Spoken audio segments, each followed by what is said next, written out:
Pessoal, agora a gente vai falar sobre história do Brasil, tá? Esse é um conteúdo bem específico pro pessoal aí do nono ano e pro terceiro ano, tá? Vai finalizar o pessoal do oitavo ano, falando sobre Brasil e Império, pra gente poder iniciar falando sobre a República. Primeiro de tudo, a gente tem que focar nos objetivos do que a gente vai analisar agora, os conceitos políticos, econômicos e sociais do segundo reinado.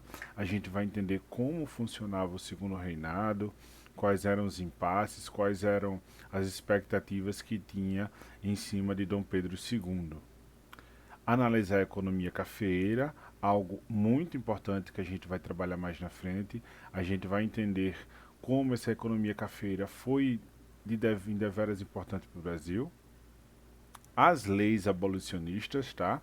Porque a gente vai ter a abolição da escravidão em 1888, porém a gente tem várias outras leis que já aconteceram antes, haviam acontecido antes, tá? Foram marcos muito importantes. A participação do Brasil na Guerra do Paraguai. Por que isso é importante? Porque a partir dessa participação do Brasil na Guerra do Paraguai, a gente vai ter um grupo que vai sair muito fortalecido e que vai se tornar um grupo político muito forte. De quem é que eu estou falando? Eu estou falando aqui dos militares. E essa força que os militares vão ganhar após a Guerra do Paraguai vai ser suficiente para se opor e bater de frente com o imperador Dom Pedro II. E por último, para a gente finalizar, a gente vai analisar a queda da monarquia. A gente vai analisar o fim do império no Brasil, tá certo? Então lá, vamos relembrar, tá? Para a gente poder trabalhar, primeiro a gente tem que entender o que é que a gente vai falar. Vamos falar um pouquinho sobre o período anterior ao segundo reinado, tá? Que é conhecido como período regencial, que vai de 1831 a 1840. O que foi esse período regencial? Nós tínhamos Dom Pedro II, que ainda era Pedro de Alcântara, ou mais conhecido como Pedrinho, tá? Ele não podia assumir o Império Brasileiro pelo fato que ele era menor de idade, e a lei da Constituição de 1824 o proibia. Ele só poderia assumir esse reinado, só poderia assumir aos 18 anos. Porém, a gente sabe muito bem que dentro da história do Brasil há um marco muito importante chamado golpe da maioridade, tá? Dom Pedro II se torna imperador aos 14 anos, antes de atingir os 18 que eram previstos na Constituição de 1824. Por que ele fez isso? Porque durante o período regencial nós temos um período de grande instabilidade política no Brasil. Como assim grande instabilidade política? Nós temos diversas revoltas populares e, segundo a própria população, o único meio de apaziguar essa situação no Brasil era nas mãos de um líder forte, nas mãos de um imperador. Então existiam várias, até músicas eram feitas dizendo: coloquem o Pedrinho no poder. É uma forma carinhosa de falar, até porque ele era uma criança. Pedrinho no poder, Pedrinho no poder. Então ele acabou assumindo antes dos 18 anos de idade. As revoltas regenciais que eu falei para vocês agora há pouco, as revoltas dentro do período regencial: cabanagem, balaiada, farroupilha e sabinada. Só para a gente relembrar, vocês sabem que esse período regencial é dividido em regência trina, onde haviam 3 regentes, e regência una, tá? A gente vai ver nessa aula o início do segundo reinado, a sua consolidação, o auge do segundo reinado. O expoente econômico cafeeiro aponta aquilo que levava o nome do Brasil para fora, o maior exportador, a maior economia do Brasil, aquele que era a base, né, que mais na frente os próprios donos de fazenda de café eram chamados de barões, receberam esse título do próprio imperador. O abolicionismo, que é fato muito importante e vai envolver a elite cafeeira e vai envolver o próprio imperador. A Guerra do Paraguai, né, consolidando os militares. E por último, né, tudo que sobe um dia tem que descer. Então nós vamos ver o declínio do segundo reinado. Né? Para início de conversa, a gente tem Dom Pedro II em 1838 com 12 anos de idade. Sua mãe, Imperatriz Leopoldina, faleceu quando ele tinha 1 ano de idade. Seu pai, Dom Pedro I, foi embora do Brasil, voltou para Portugal em 1831 e deixou o príncipe herdeiro aqui com apenas 5 anos de idade. O pai veio a falecer 3 anos depois de sua partida do Brasil, em 1834, em Portugal. Então ele teve que ser orientado por regentes, pessoas responsáveis para administrar seu patrimônio, como também administrar o Brasil em seu nome. Esse era o papel dos regentes.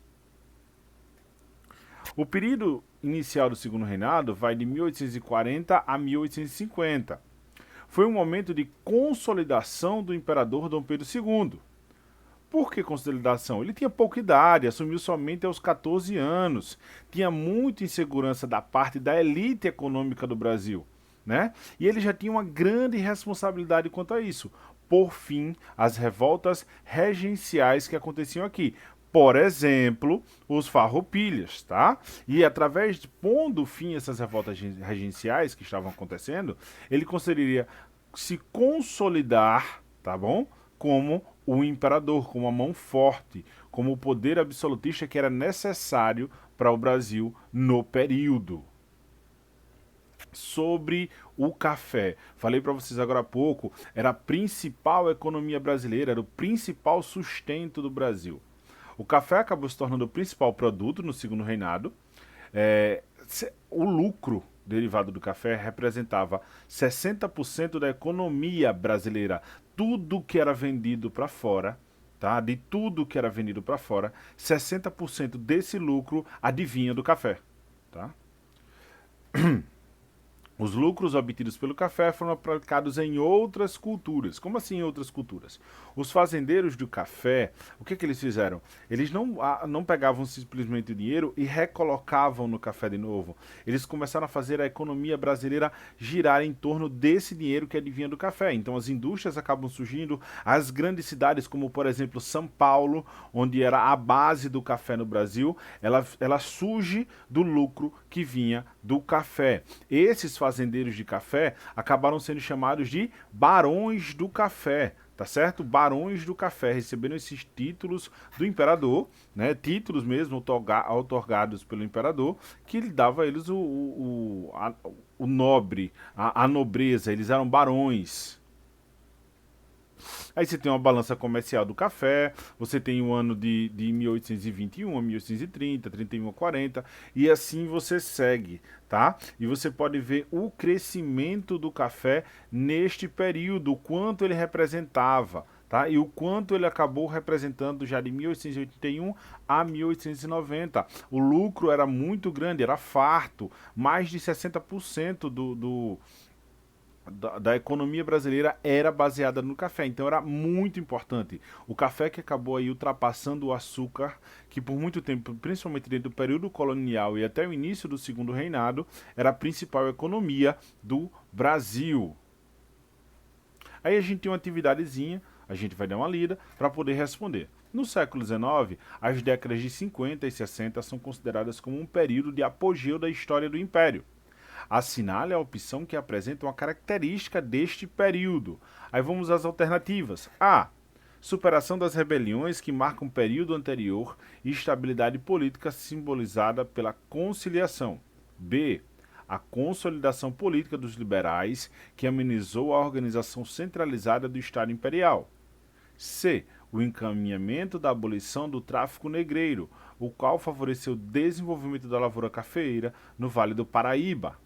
D. A revogação da autonomia das províncias e a ocorrência de movimentos revolucionários no Norte e no Nordeste. Letra E. O desenvolvimento material do período, que proporcionou a consolidação do movimento republicano. Fica aí esse tempinho para vocês darem uma lida, tá? E a gente já segue com a resposta no slide seguinte. Resposta correta, letra A. A suspensão das rebeliões que marcam o período anterior e a estabilidade política simbolizada pela consolidação. Então, a década de 50 e 60, a gente falou agora há pouco, né? Quando Dom Pedro II assume o trono do Brasil como imperador, vão marcar o fim das rebeliões que estavam acontecendo no período anterior, que a gente conhece como período regencial, tá? Resposta correta, letra A.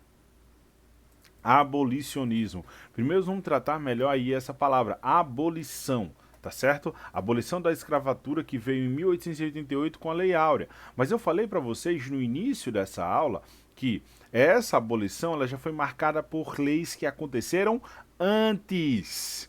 Leis que aconteceram nos anos de 1850, 1871 e 1885. Vamos tratar sobre elas agora. Você vai entender melhor como a abolição não foi nada da noite para o dia, ela foi um processo. Tá? A abolição ela já estava para acontecer desde o início da independência do Brasil, mas ela era sempre negada pela elite da agricultura que se baseava na mão de obra escrava. Tá? Mas a abolição ela começou a respirar quando o Brasil se torna independente. Tá? E ela nasce somente em 1888. Então, quais foram as leis? Primeira delas, Lei Eusébio de Queiroz, de 1850, proibiu o tráfico de escravos para o Brasil. Essa lei, vocês sabem muito bem que foi marcada bastante pela influência da Inglaterra. Lei do Ventre Livre, 1871. Libertava os filhos e filhas de escravas nascidos a partir da promulgação das leis. Então, toda criança que nasceu depois de 1871, ela era livre. Porém, você imagina só, como é que você vai dar liberdade a uma criança que acabou de nascer? Então, raciocina comigo. Essas crianças eram livres, mas elas ficavam na tutela do dono dos seus pais até completar 21 anos, tá? Elas ficavam na tutela até completar 21 anos. Elas viviam nas fazendas. Então, era uma escravidão, uma liberdade entre aspas, tá? Lei do Sexagenário, 1885. Libertava os escravos e escravas com mais de 65 anos. Outro que eu posso considerar absurdo, tá? Porque era raro um escravo chegar a mais de 60 anos, tá? Muito raro, por conta das horas que trabalhava, por conta da carga que carregava todo o processo. O escravo trabalhava de 14 a 16 horas por dia, parando só em momentos para alimentação. Então, às vezes, o cara pegava nas lavouras de café às 4 da manhã, antes do nosso sol nascer, e ia até às 10 da noite, pisando grãos de café que acabavam de ser queimados. Então, você imagina todo um processo de trabalho pesado dentro de uma lavoura e como que chegava até os 65 anos. Tá? Me explique isso daí. Então é muito complicado, era uma lei para poucos, né? Os raros casos que conseguiam chegar até os 65 anos. E por último, a Lei Áurea de 1888, que de novo vale salientar, através da pressão inglesa para abertura de mercado, para a compra de produtos que adivinham da Revolução Industrial que estava acontecendo lá. A abolição da escravidão no Brasil aconteceu em 1888 por pressão inglesa. Aí vamos lá, 1850, Lei de Terras. Estabelecia o meio correto de adquirir propriedade da terra.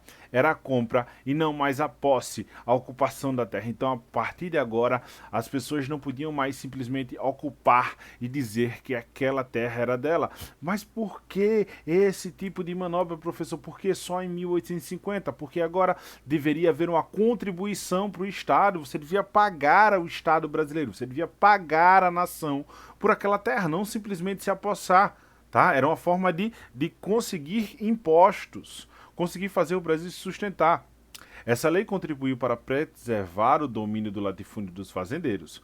Os únicos, de modo geral, tinham recursos financeiros para satisfazer a nova legislação. Então, pelas entrelinhas, fora essa contribuição que era gerada para o Brasil, também preservava as terras da elite. Porque a partir de agora ninguém mais poderia simplesmente ocupar uma terra e se dizer dono. Você tinha que pagar por ela. E poucas pessoas no Brasil tinham essa condição.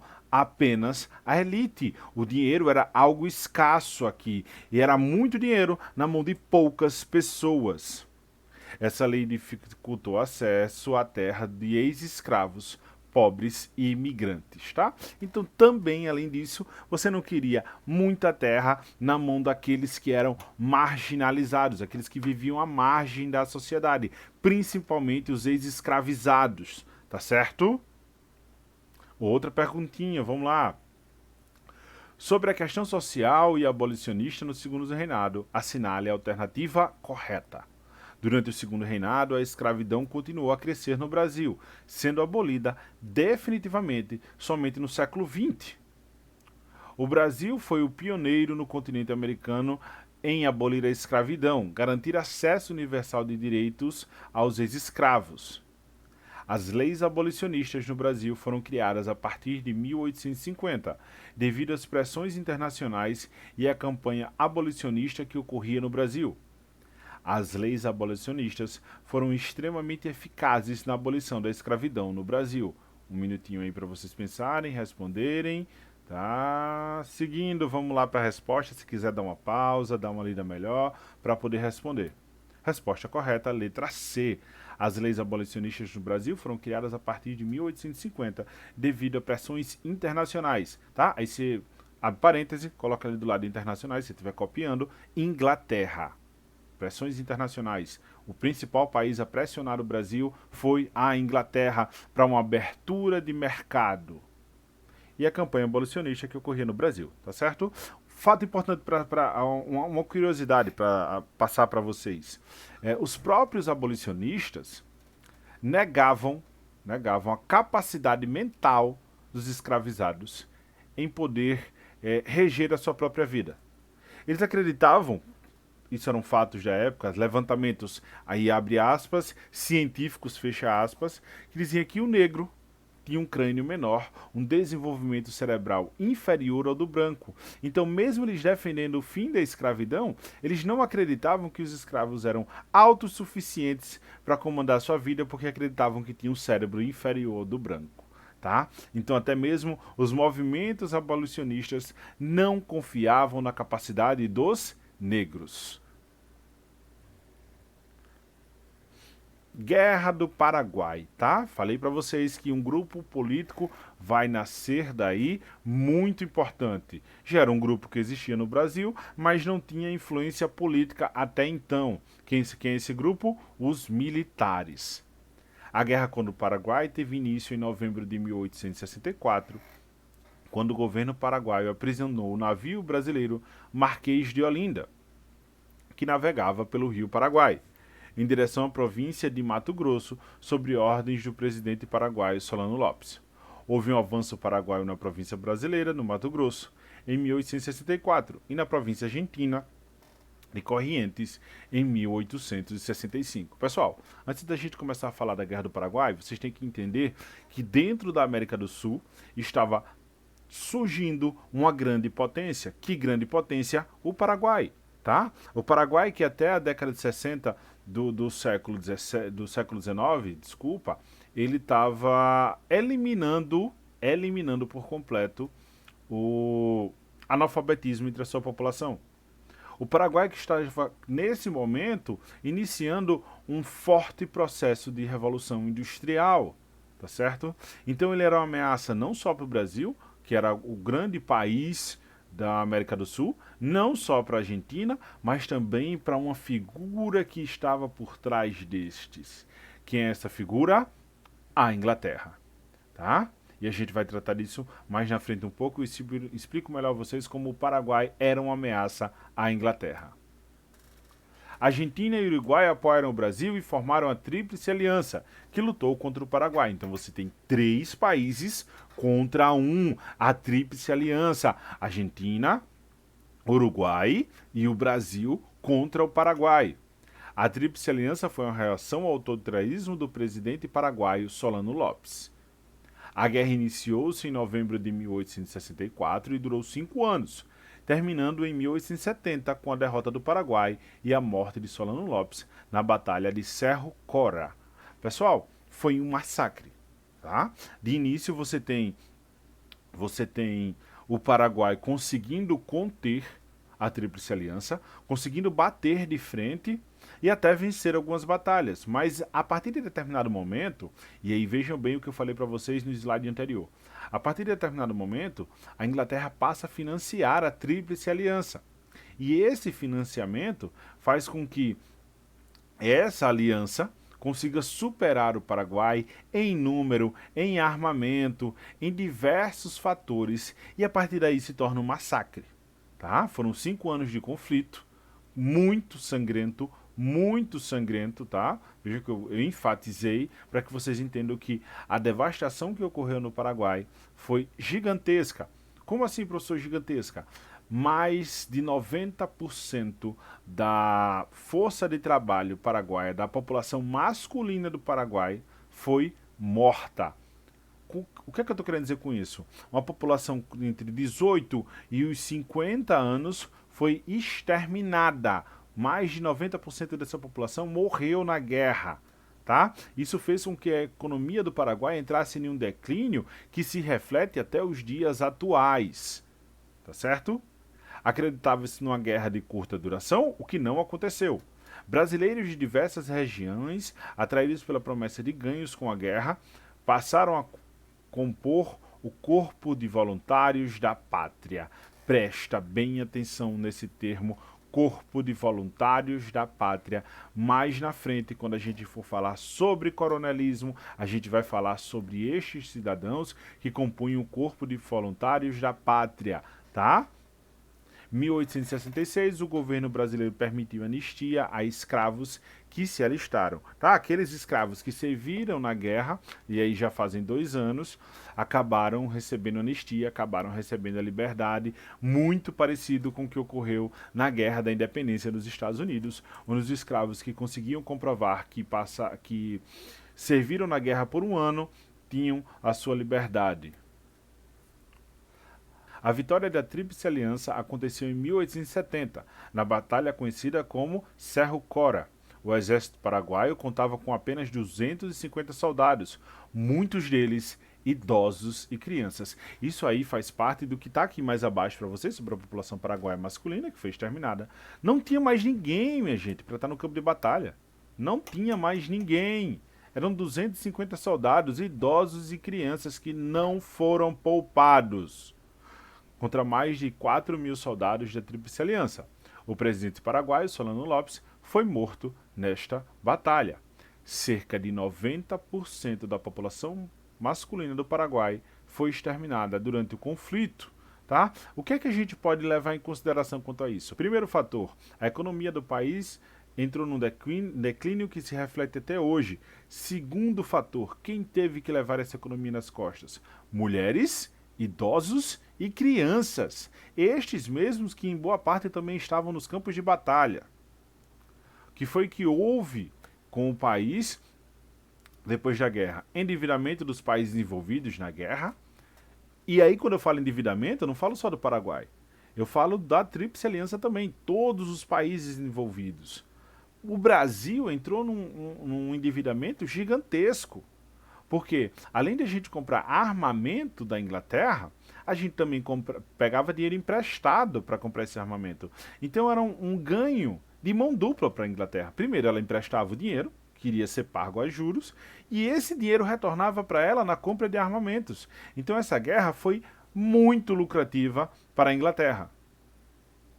Paraguai, responsabilizado pela guerra, e mesmo arrasado, terá que indenizar a Tríplice Aliança. Aí entramos já no processo de queda do Império. Pessoal, vocês viram as primeiras imagens de Dom Pedro II, 14 anos, 16 anos, e agora nós temos de Dom Pedro II em 1887, tá certo? Né? Um senhor de idade, tá? Ele fica de 1840 até 1889, são 49 anos no poder. Após a Guerra do Paraguai, o Império entrou em decadência. Os militares passaram a defender uma maior participação na vida política do Brasil, o que contrariava Dom Pedro II. O movimento republicano ganhava força no Brasil. Ao lado, vocês têm a foto dele aos 61 anos de idade. Pessoal, eu falei para vocês desde quando a gente começou essa aula. Temos os militares ganhando força política dentro do Brasil. Tá certo? E os militares, eles já não tinham uma boa relação com Dom Pedro II. Como assim? Eles não tinham boa relação? Eles reclamavam muito do soldo que era pago, dos salários que era pago. E isso afastava, muitas vezes, os filhos da elite que procuravam altas patentes, mas não tinham salários de boa representação. Tá? E os militares diziam, poxa, a gente faz tanto, a gente foi à guerra, a gente venceu a guerra e nós não temos valor do nosso imperador. Sabendo que por trás de não poder pagar altos salários vinha uma crise econômica derivada também da guerra e do endividamento com a Inglaterra. Proclamação da República. Em 15 de novembro de 1889, um ano após a abolição da escravidão, um golpe colocou fim no Segundo Reinado e proclamou a República no Brasil. A família real brasileira foi expulsa do Brasil, retornando à Europa. Então vejam que um fato aí, ele é gritante, um fato aí, ele aclama o motivo dessa proclamação da República. Que fato, meus queridos? A abolição da escravidão. A elite brasileira não estava satisfeita em abrir mão da sua, abre aspas, mercadoria, fecha aspas. Que mercadoria é essa? Os escravos, os escravizados. Eles não queriam abrir mão dessa mercadoria que eles haviam comprado e que era de alto valor. Eles pediam uma indenização ao imperador. Olha, quer libertar os escravos? Ótimo, faz como você quiser, mas você vai me indenizar pela perda que eu estou sofrendo. Algo que o imperador se negou. Apesar de alguns fazendeiros, alguns barões do café mais ligados ao imperador conseguirem ser indenizados por esse motivo. Outro ponto para a gente deixar bem claro aqui a respeito da abolição é que os documentos que comprovavam a compra desses escravos, né, como vamos colocar aqui a nota fiscal, o documento de compra e venda, foram queimados após a abolição. A elite não queria ser responsabilizada por essa escravidão, então todos os documentos foram queimados, ou pelo menos uma grande maioria. Hoje em dia, para um historiador encontrar esse tipo de documento é muito difícil, é escasso. Com o apoio do exército, o Brasil deixou de ser uma monarquia e passou a ser uma república. Tá certo? Exército, mas elite. Entendam que você não vai ter a participação popular. O povo não se fez presente em mais um fato histórico do Brasil. Por que eu estou citando aqui mais um? Porque na independência isso também não ocorreu. Foi um movimento onde o povo não participou. Nós trocamos o imperador e nós agora temos presidente.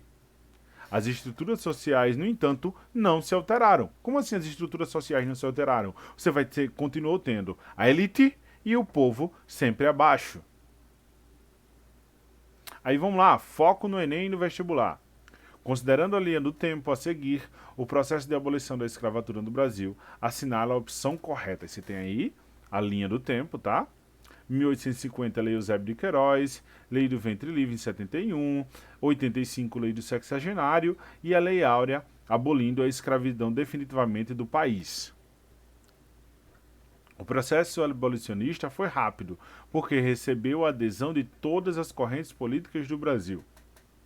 O primeiro passo para a abolição da escravatura foi a proibição do uso dos serviços das crianças nascidas em cativeiro. Antes que a compra dos escravos no exterior fosse proibida, decidiu-se pela libertação dos cativos mais velhos.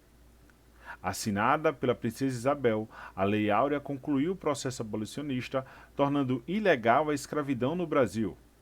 Ao abolir o tráfico negreiro, a Lei Eusébio de Queiroz bloqueou a formulação de novas leis anti-escravidão no Brasil. Dá uma lida, dá uma olhadinha, dá pausa, tá? Dá um pause aí e vê se você responde. Apesar dessa daí tá bem fácil, essa daí tá bem fácil, tá? Vamos à alternativa correta. Claro e evidente que é a letra D. As outras têm erros gritantes. Por exemplo, letra A, o processo abolicionista foi rápido. Não foi. Se inicia em 1871 para ser concluído em 1888. O primeiro passo da abolição... Desculpa, se inicia em 1850 para ser concluído somente em 1888. O primeiro passo da abolição da escravatura foi a proibição do uso do serviço das crianças. Também não foi. Foi o fim do tráfico negreiro. Antes da compra de escravos, você não quis libertar primeiro os mais velhos para acabar com a compra. Foi ao contrário. Ao abolir o tráfico negreiro, a Lei Eusébio de Queiroz bloqueou a formulação de novas leis. Não, ela não bloqueou, ela deu continuidade à criação de novas leis anti-escravidão. Para a gente finalizar, para a gente fechar esse bloco falando do Segundo Império, para partir depois sobre uma aula falando sobre o início da República. O Brasil foi uma exceção no continente americano em manter uma monarquia após a sua independência. O segundo reinado teve início em 1840 com o golpe da maioridade de Dom Pedro II, assumindo o trono aos 14 anos. Falamos sobre isso, golpe da maioridade. Ele era necessário para o momento para tentar apaziguar os ânimos. O café tornou-se o principal produto de exportação. Sim, tá? 60% da exportação do Brasil ela era do café. O processo abolicionista ganhou destaque no segundo reinado. Correto.